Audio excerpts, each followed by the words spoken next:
Y llegó el momento de nuestro bloque de economía, como lo hacemos todos los programas, de la mano del licenciado Néstor Alessandria. Y el tema de hoy es un tema que le interesa a mucha gente. ¿Cómo le va? ¿Cómo le va? ¿Cómo está? Doctor, ¿todo bien? Todo bien. ¿Es verdad si le digo que el dólar es un tema que le interesa a mucha gente? Absolutamente, sobre todo en Argentina, porque es una moneda típica del cual el argentino hace gala de su ahorro. ¿Por qué se ganó la confianza el dólar que la gente le tiene? En realidad representa un país, Estados Unidos, que en 200 años no tuvo inflación, honra sus deudas y tuvo una primacía política después de la Guerra Mundial. 200 años sin inflación. Salvo un mes. Un mes en 200 años. Sí, sí, sí. Estamos hablando una posición antagónica con la nuestra. Seguro, esa inflación fue menor al 10%. Perfecto. En todos estos años. Aquel que invierte en dólares, el que compra dólares, ¿gana plata? En realidad, el dólar no devenga intereses, no genera intereses. Por supuesto, la inversión en dólares, en contraposición con valores de inversión en pesos, es ampliamente superior. Ejemplo, usted coloca un plazo fijo. Ese plazo fijo supongamos que es el 10%. Contra una inflación de 25%, indudablemente pierde un 15%. Pero reitero, lo que hace el dólar no es generar intereses, sino que en realidad deja de perder dinero. Claro. Ahora digo, en otros países del mundo, si bien el mundo lo toma como moneda y demás, ¿existe la misma confianza que en la Argentina? En realidad el dólar es una moneda internacional. Sí. Es decir, que está tomada en forma internacional. De todos modos, hay por supuesto otras monedas, por ejemplo el yuan de China, Sí. que tienen también una primacía importante por su hegemonía política. Esto se dio en los últimos años con el yuan. Seguro, seguro. Además, estábamos comentando de que tienen bonos de Estados Unidos, ¿no? Sí. En realidad, esto es como si fuese una empresa.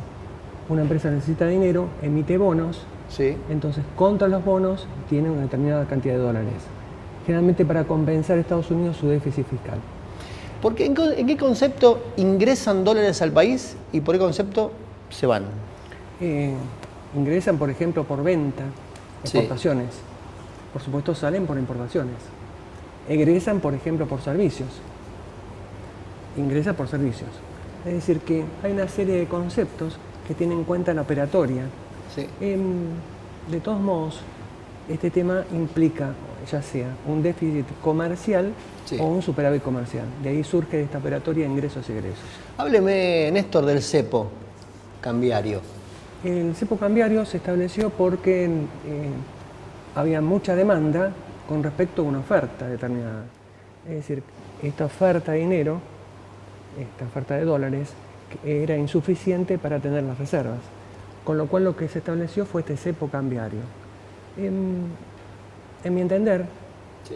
en realidad este es un problema no coyuntural sino estructural de la Argentina. El cepo ¿Estructural? Sí, el cepo cambiario va a continuar hasta tanto se den modificaciones, por ejemplo, en el nivel de reservas. Este nivel de reservas es importante porque al establecer la división entre la moneda en circulación con respecto a las reservas, fija un determinado nivel de tipo de cambio. Este tipo de cambio, al aumentar las reservas, seguramente el tipo de cambio se va a estabilizar. Estamos hablando de un valor aproximadamente de 10 pesos por dólar. ¿Y el tipo de cambio múltiple? ¿Qué es el tipo de cambio múltiple? El tipo de cambio múltiple es desagregar, por ejemplo, la economía Sí. en un tipo de cambio comercial, que es el tipo de cambio oficial, un tipo de cambio turístico y un tipo de cambio, por ejemplo, de exportación financiero. El problema de todo esto es que, en definitiva, aquellos que están en determinado nivel de de este cepo, Sí. quieran contener o buscar distintas alternativas en función de esos tipos de cambios diferenciados. Es decir, que a la larga esto implica, en definitiva, un problema de intereses. Como esto no se estableció, en realidad fue adecuada la medida de gravar a través de impuestos internos otros valores antes que establecer el tipo de cambio múltiple. ¿Qué debería pasar en la sociedad, en la economía argentina, para que la gente no le rinda el culto al dólar que le rinde hoy por hoy? En realidad, este tótem, que es el dólar, no es un problema de la gente.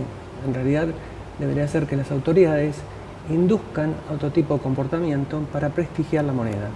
Perfecto. Siempre me gusta este tipo de diálogos porque hablamos sobre temas que son temas del diario vivir. Seguro. Uno está en el trabajo y habla del dólar, uno está viajando en el colectivo y escucha hablar del dólar. Seguro. Y seguramente en el próximo programa vamos a tener un tema que también es inherente a la sociedad argentina. ¿De qué vamos a hablar el próximo? Vamos a hablar de impuestos. Impuestos. El tema, ¿me preparo para impuestos entonces? Sí, por supuesto. Bueno, como siempre, muchas gracias No, Néstor por por favor. participar en Parque Vía Noticias.